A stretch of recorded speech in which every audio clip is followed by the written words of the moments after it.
So it's 10:15. We'll make a start, and a very, very good morning to you. Welcome to our very first workshop on the growing stage this morning. My name is Andy Hesse, for those of you who haven't met me before, and I'm going to be your host throughout the day. So we've got 6 fantastic workshops here with you today. We have got a variety of different subjects, but they're all on the theme of growing and to helping you grow your personal development, helping you to grow your business skills, and helping you to grow your ambitions as well.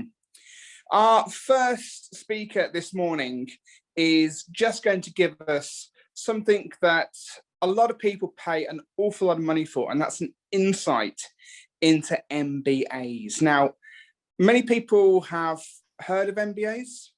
Many people have seen MBAs. But do you actually know what an MBA is, what an MBA does? Or is an MBA even worth the money? Because MBAs are quite expensive and they're not easy. You don't just turn up to an MBA and a couple of years later, you've completed it. I've actually got this from when I did my MBA a couple of years ago. I failed the first year. So they're not easy. I don't take them for granted. But maybe at the time, I didn't quite understand what I was supposed to be doing in my MBA. A lot of people find that. So our guest today is from our conference sponsor, QS. And we are absolutely delighted to have him here, giving us a real insight into, is an MBA worth it, and everything to do with MBAs. Ladies and gentlemen, a huge District 91 welcome, please, for Mohammed. Andy, thank you so much. And good morning, everyone. Welcome to this special edition of Toastmasters conference. I'm Mohammed Auf. Thanks, Andy, for the introduction. And on behalf of all QS team, we're very, very excited to be part of such event, which aligns very closely actually with our mission at QS, enabling young, motivated people like yourself to grow and discover their potential. That's our mission. That's what drives us every morning. And nothing reflects this better than for you guys sacrificing your Saturday morning to attend such event, which I'm sure it will be worth it from the agenda that I've seen today. Well, today's session, as you expected it, and as Andy has mentioned just earlier, we're talking about growth. I'll be covering like jobs and education trends from QS as well that we've been working on, and from other sources, but also about the MBA. I'm doing an MBA myself actually at the moment. I'm almost finishing mine, so it will be the closest information I'll try to share in that journey. Before we get started, I'm going to launch like a quick poll just to understand like the sense of the room and where everyone is at the moment. Let me know if you can see it. The poll here is asking like, what is your current career goal? It can be any of the options that you can see here. If you don't know, just put other for now, and let's see where everyone is. All right. So we have 18 votes already come in. Oh, wow, 20 votes coming. 20. Fantastic. So I'm going to close the vote in like 3 seconds. 2, 1. Wow, amazing. So let's see the results so far and tell me if you're seeing it. So most of the people, almost 50% of the people here today want to grow on their current field. Makes sense for choosing this this path for sure. 14 are looking for a new industry, and 23% are trying to start their own business, and there are 14 undecided, I'm assuming. This is really, really good, and that will relate to this in a couple of minutes later on. But let's get into this right away. So let's talk a bit about us and QS, as we are sponsoring this event. I'm not sure if everyone has been familiar with QS and what we do, but to give you just like a very quick intro about this. So QS is the world's leading data and research firm in higher education and the publisher of the QS rankings. It's one of the biggest things that people know us for. But our mission, as I mentioned earlier, like we believe education and learning can change the world, so we can as well. We are grounded by few pillars and values that I'll take you through. Passion, as I was saying, that's what drives us, and that's what drive us to achieve the best results in our stakeholders. And our stakeholders are mainly universities, and higher education institutes, over 5,000 universities that we deal with in some way or another around the world, and 70 million students that we interact with, whether online or in one of our events. Integrity guide us through our independence of decision. If we're doing rankings, we have to be very independent, and that's how the rankings. And I'm very willing to speak about this more in the Q&As. If anyone has questions about rankings, how do they work? Because you do play a part in choosing your degree for a lot of people.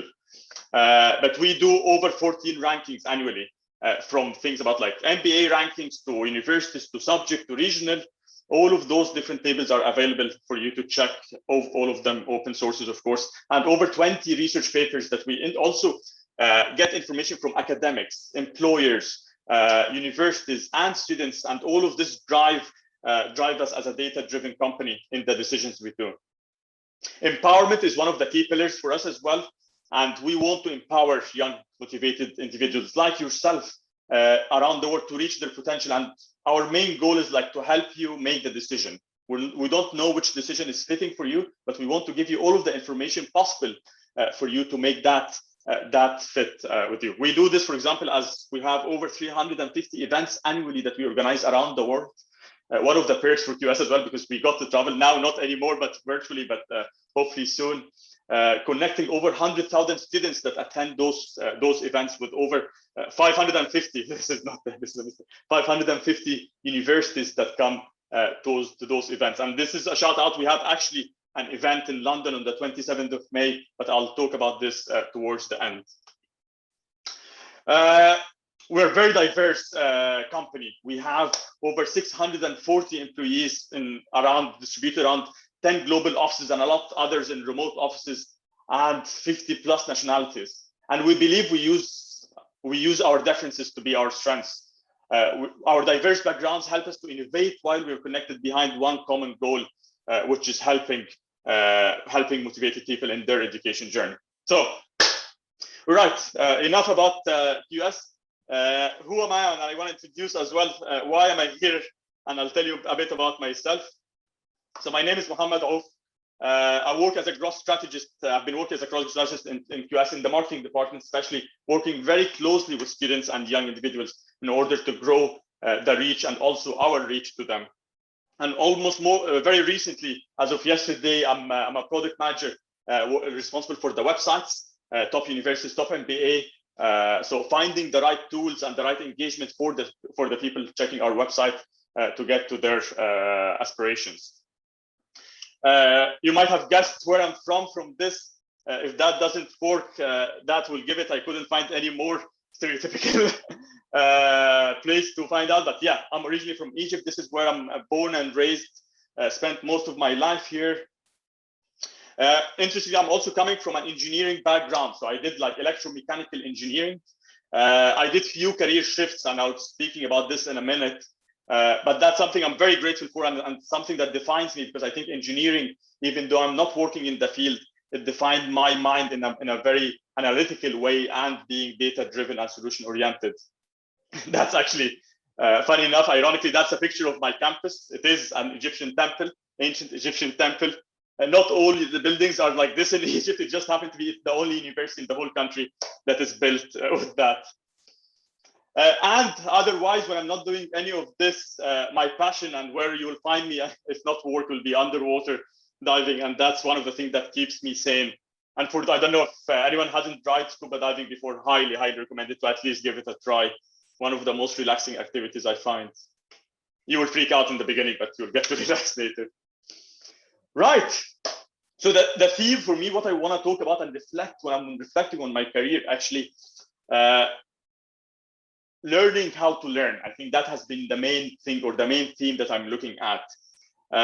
Just on that timeline, it's kind of snippets of the different areas I've worked in. Coming from engineering, I did a bit of engineering, electromechanical, as I was saying. I worked in oil and gas and power plants, but I didn't really get to this. So I started growing into different areas, and most of those things are self-taught skills that I pushed myself towards. So business development, marketing, research, design principles, CRM, automation, data, and now product. And all of this not happening in the same time, but also the overlap through the last 8 or 9 years of my career. But learning how to learn has been the most impactful skill. It's not about any of those skills that you're showing here, but it's about how to push yourself in order to get more. And I want to use this expression like excitement, accountability. At least that's how I relate it to myself. How do I push myself into this? And an example I use here, imagine like you're seeing someone like just in the beginning and you invited them over for dinner. So this is, and you have no idea how to cook. It's not your master's, but this is where it's something that you've already been accountable for. So you set yourself accountable in front of someone else, or maybe even yourself, idea about other people as well that you are looking up to. So in that thing, it's your date. You're setting yourself accountable to your date, but you also needs to be very excited about that thing or the output of it. So it needs to be relating to your passion in a way. So you will go and you will find a recipe online. You will try to master, maybe try it once or twice, and then on the day you will master it and you will become like really good chef for that recipe or for that meal. And that's exactly what I've been doing in my career, like putting myself accountable about a cause that I'm really excited about and push myself towards it. And I know I'll be figuring it out and find a way to learn it. And I use this a lot, like another example from my career is marketing, where working in education has been a passion. I wanted to do this. I wanted to help others in finding the right approach from a personal experience as well that I wanted other people to relate to. But one thing I realized, like marketing, especially in the higher education sector, is very behind. Funny enough, even like business schools and universities, they are not the best in doing marketing and getting the right message to inform the students about their options out there. So I set myself, like I never studied this subject before, but I applied for a job and somehow I got it. And I was self-learning all throughout my career how to do it myself, because I'm accountable in front. For me, my accountability has been like the student market, which is a big accountability. So that's just an example, and it's an expression. If you will take it out, anything out of this session today, I want to highlight on this more. Right. So enough about myself and enough about this. Let's get into the juice of this. One thing that I want to share with you: future of jobs. And COVID-19, and I'll try to minimize, and hopefully I'm not going to do it a lot, saying this word a lot in this presentation. We all have heard it enough already. But COVID-19 has been one of the biggest crises in our times. We can all relate to this. It's impacted every single one of us and shaken our economy and the social systems on a daily basis. But also, in addition to the current disruption from the pandemic, lockdowns and the contractions in the economy, technological adoption has been I've seen a huge shift. And this is a report from the World Economic Forum that was launched a few months back. And I wanted to very, very actually recommend it for you to go and check it out. But like I kind of summarized the main findings that I find relevant to us today. You can see here in 2020, last year, that breakdown of how many of this is all jobs globally, how much were required to have a human to do them and how much we had a machine doing it. And that was 67-33. By 2025, the percentage will jump a lot. We were already on path to go through automation and machine learning and stuff. But now the scale, because of COVID, has just like boosted all of the expectations and the forecast, which is something that knowing it now already going to prepare us better for the future. The ongoing shift between humans and machines and algorithms may displace 85 million roles by 2025. Massive amount of jobs might be lost. But the optimistic part of it, like the new jobs that will be created and that will emerge out of this, are over 97 million. So this is good news. I find it as a good news. Like we will have more jobs that will actually need to be created in order for us to adopt the technological change and the automation because of this than the one that we will might be losing. I'll leave this here for a second just to give you an idea. And this is from the survey. It's across almost 180 different countries that have been done. But those are the different jobs that we are expecting to see growing or diminishing over the next 4 years now. But you can see like the trend. It's all about like data, machine learning, technological adoption. And the ones that are really getting out of market are the admin work, or the thing that is requiring a lot of data entry, but not like a lot of cognition effort. Again, the report is published and it's open online, so highly suggest if you are interested to look at it. But on the other side, also, what are the skills based on this? What skills do we need for the future? And what is the market is really looking for? So there are a few data points as well that I want to share with you. But let's continue with the World Economic Forum data, what they have found. So the top skills, it's analytical thinking, active learning, complex problem solving. You'll see the full list here.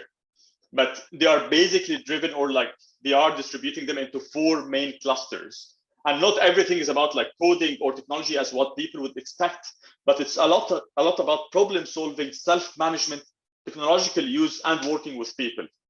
You can relate even now already, we can see like how much we are shifting ourselves for those who are working at the moment remotely into self-management. Like there's a lot of that happening today than it was 2 years back. And working with people is a key thing. And I think that I will touch upon as well, going through my MBA. And those are the skills actually that I am doing from my MBA, because there is no one who will going behind to tell you what to do or what to study. It's all yourself. So the self-management piece is definitely very high on that list for me doing that. Another interesting data point that I found, it's from Burning Glass, which is like a leading recruitment, and they do have a lot of data on job postings. So looking at the trend of the new skills that are needed every year when they are hiring for a new job. Firstly, they are saying like there is only 16% of new hires have the skills that the jobs actually need, which is astonishing to know this, knowing that a lot of people are competing to have a job, but not everyone has the skills for the market, the jobs on the market. And very interesting that the number of skills needed and required for every single job is increasing at an astonishing rate, and it's actually that rate is increasing as well, but the average is 10% over the year. You will see here on that chart in 2017 as a benchmark, 18 you increasing, the light blue are the number of new skills that are relevant to before, and you'll see the new skills, how much is it increasing to 2021 projection. Almost more than half of the skills that are needed in this year's jobs are new skills that we haven't had before, or weren't requested before. So again, here the theme of this is learning to learn. Again, that's going to be continuing to be our theme of today and growing into that. 15 out of 20 skills, and this is also not, I don't want this to scare people away. 15 out of those 20 skills are soft skills. And for you being here today and being part of Toastmasters, I think you guys are already very much on path in developing that. QS as well survey over like 40,000 employers around the world. And we use those surveys in our rankings. They inform our rankings of the employability and also our reports that we publish regularly. One of the things that we asked them, and this is as of now, and this report was like published in August 2020. So we asked them what are the skills that they feel they are mostly important when they are going through the recruitment. And you will see here that just like resonates with the message that I was just saying earlier, like soft skills are mainly the ones that people are asking for. Communication, so Toastmasters, check. Problem solving, teamwork, flexibility, interpersonal, and resilience. And resilience has actually been growing quite a lot, especially in the last year with the lockdown and the output of this. So that's the first bit. Let's see what other data we have. Like, what are the gaps? So we asked them as well, like after you recruit the people, what have you feel the gaps have been from your expectations of those individuals? And you can see here, problem solving, resilience, and communication continues to be high on that list. And the third one, we look closer into the UK market and how it compares to the major economy between China and the US, because the previous data has been global outlook, like just across everyone we recruit, everyone we survey, sorry. In the UK, like communication, teamwork, and problem solving are very, very high. And the one that they are least satisfied with, commercial awareness, negotiation, and leadership. So those are the ones that like you would know now if you work on those, or you have a bit of this, like this where you will be special, you will be different. And here you'll see the gaps which kind of resonate with the global output as well. Right, so let's go back more to actually our findings. And this is where I want to talk about the impact of impacts on higher education from the pandemic, and how different stakeholders in this equation have been responding and what were their thoughts. And the stakeholders that we have here in the data we collect in QS are the prospective students, people who are asking about or seeking higher education in their next higher education. What do they think and what they're going to do universities, but also what have we learned from the past that we can actually adapt and expect what will happen afterwards. Right, so how did it impact students? 65% of prospective students, and this is across the board, are stating that they have been impacted and they are still being impacted because of COVID-19, which is not surprising. I think that doesn't come as a surprise to anyone. But 47%, which is astonishing, they intended to delay till the end of the year. They don't want to start now. They don't feel safe. They don't feel they will get the most out of it. So, and that was collected in February 21. So they are talking about like September this year intake is where most people are thinking to plan. But it's also not guaranteed that everyone is doing it with a pinch of salt to see how the situation will evolve in the next few months. But also we want to see like how universities are reacting to this. What have they been doing? And we're looking here at the data from last year, from the beginning, on the early stages of the pandemic. It's not surprising either to see like how much like the light yellow, like where you see like the biggest bars here, are the ones who switched to online courses. And they switched most of their course, and most universities have done that originally. Some people have changed, some universities changed their application deadline. So people are not missing and on that if they don't want to start with the online courses.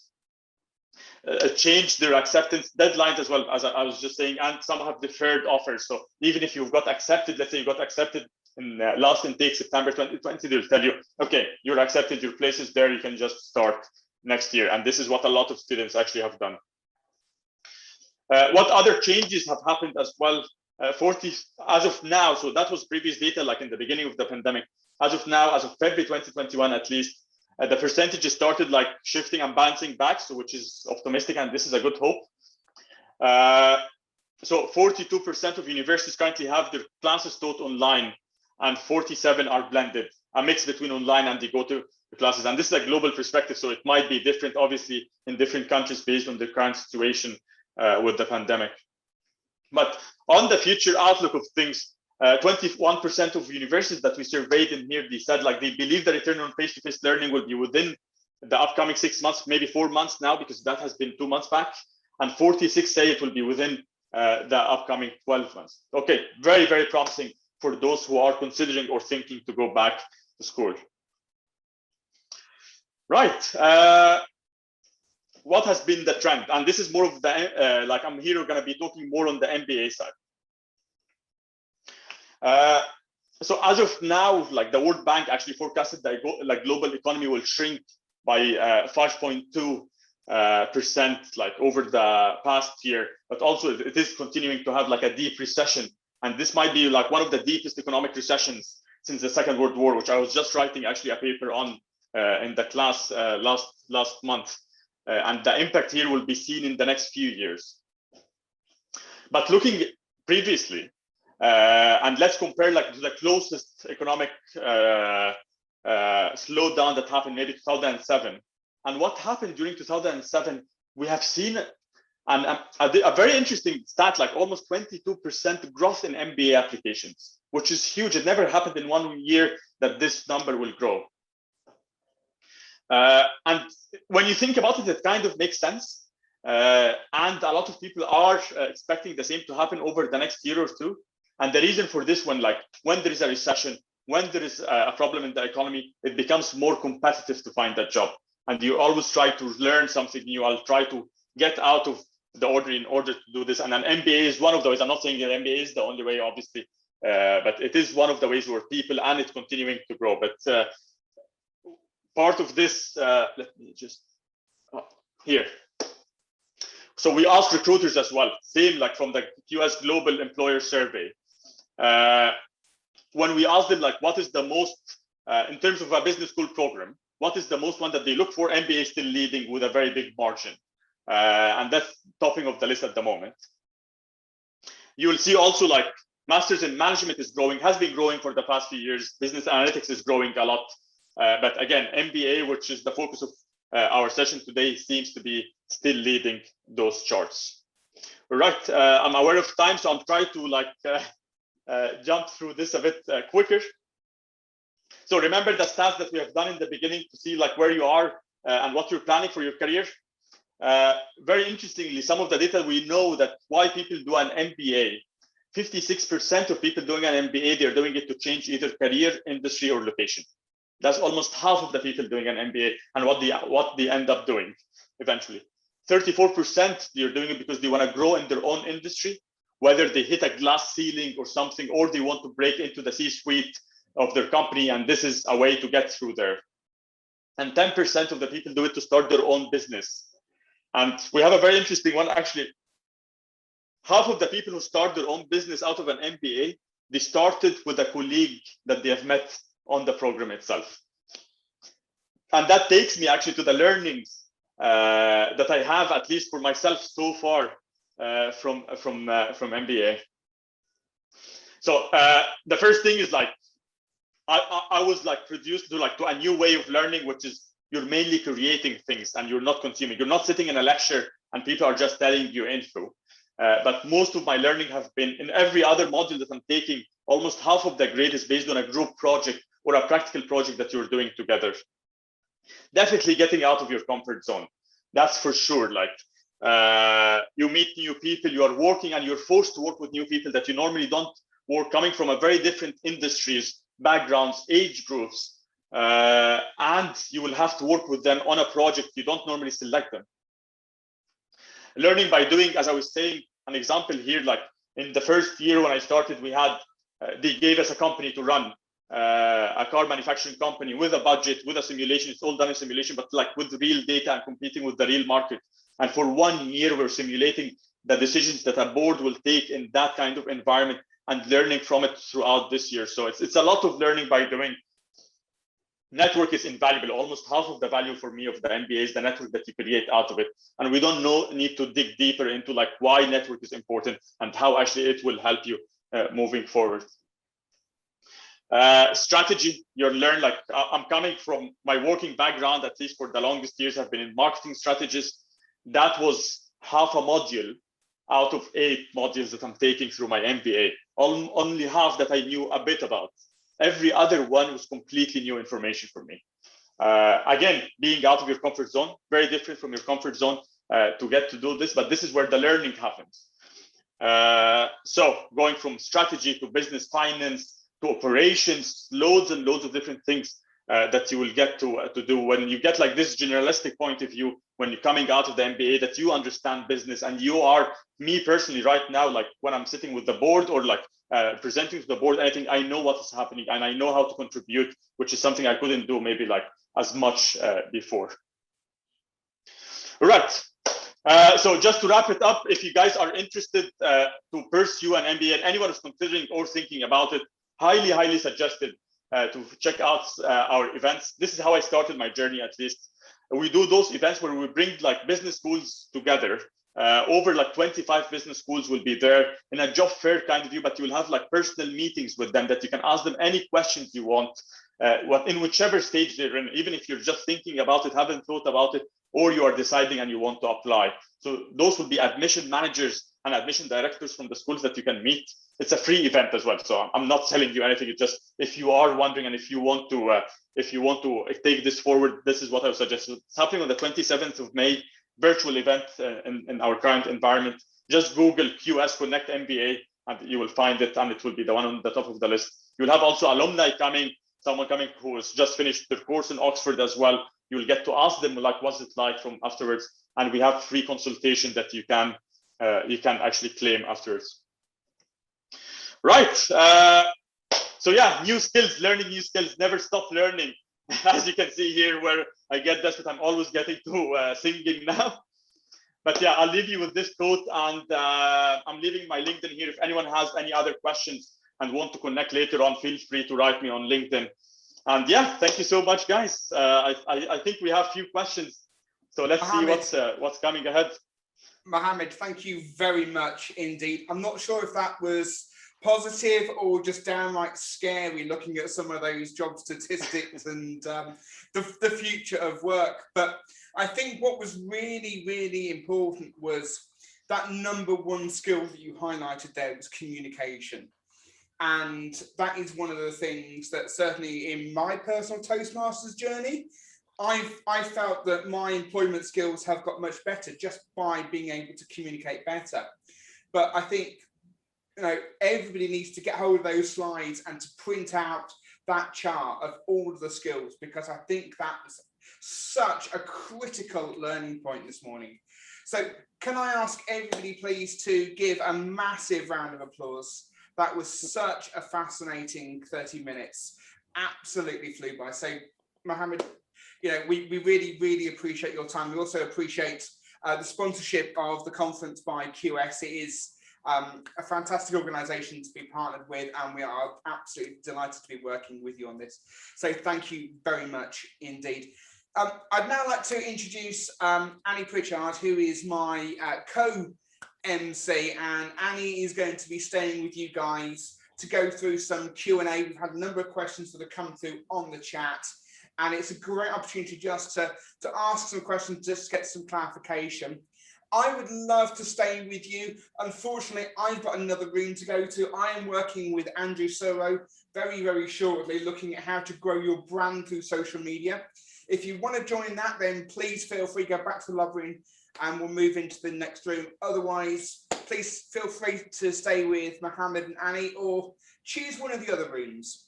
So from me, thank you very much indeed. I will see you on the other side. Mohammed, thank you. Annie, I will leave it up to you. Thanks, Andy. Good luck with the rest of the day. Thanks, Andy. And yes, we've got some great questions, Mohammed, that came through.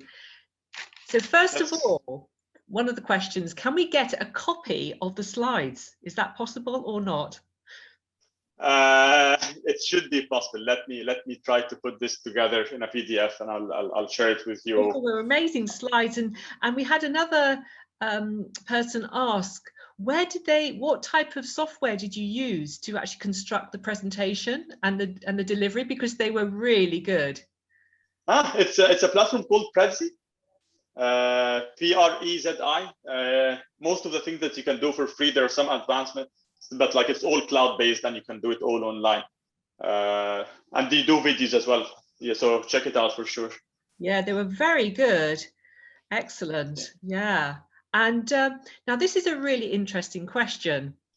What would you advise about when someone looks to do an MBA? Because there's a very long list of very good universities that offer MBAs, but would you say that you should go for some university that is very prestigious, that has an alumni, which also they can network with? What's your comment on that?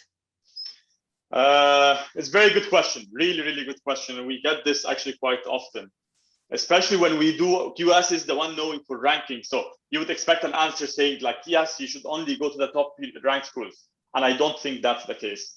Right. I really think like the key thing to think about, everyone has a different purpose and a different goal in life. And not all programs will feed and like will help you in that goal the same way. So my first advice will be understand first, why are you doing an MBA? What is your main motivation from doing it? And as I was showing like the different stats, like there are different reasons for this. And every program is designed differently and uniquely in a way that is tailored to one of those goals than the other.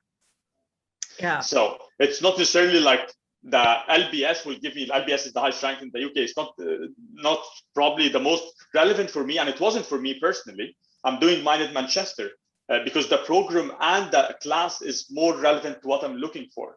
So the things that you can ask yourself, like, who are the alumni of this school and where do they go?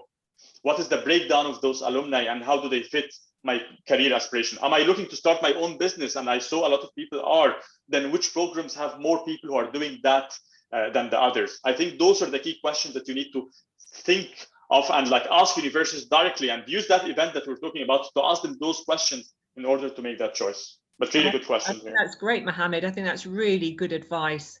Knowing, why you're doing it and what purpose and what actually can help you, the type of MBA and the type of university that uses those kind of areas and values that will help you. Excellent. Yeah. Exactly. I've just had another question in, and we'll have to wrap this up quite quickly, but what do you think of an MBA in France? That was somebody who just who chatted in from Aiken. Oh, what do you think of an INSEAD is like a business school in France. Really good school, obviously one of the top ranked if we're looking at it from rankings. But I can't really tell you like do it here or there. That connects back to my point, because it's actually like it really connects to what you're doing it and where it fits. INSEAD is a good program, same as any other program as well. Like there are loads of them. So the financial investment, and this is something maybe I didn't mention in my presentation, but something that I would really suggest you to check. It's an expensive degree. We're not gonna like, this is the elephant in the room and let's bring it up. It is a very expensive degree, and the range can vary from like 20K up to like 120, which is a lot of money. Yeah. So there is a return on investment from it. Yes. The value of the MBA is still there. Yes. How do you do this? We have a very interesting tool, and maybe I'll put the link to it in the chat after I finish. Or even you just go and search QS MBA ROI calculator. Okay. Just search for this tool, and you can choose exactly based on your industry, based where you are, based on the school that you're comparing. It will show you on real data, and this data that we have based on all of the different alumni that have graduated and their information, because those are reported information that are sent to us. What is the uptake and what is the return on investment that you will have with and without an MBA? Okay. Do this, have a look, and then you will make a decision much easier for you. That sounds really interesting. Oh, we could go on forever talking about this.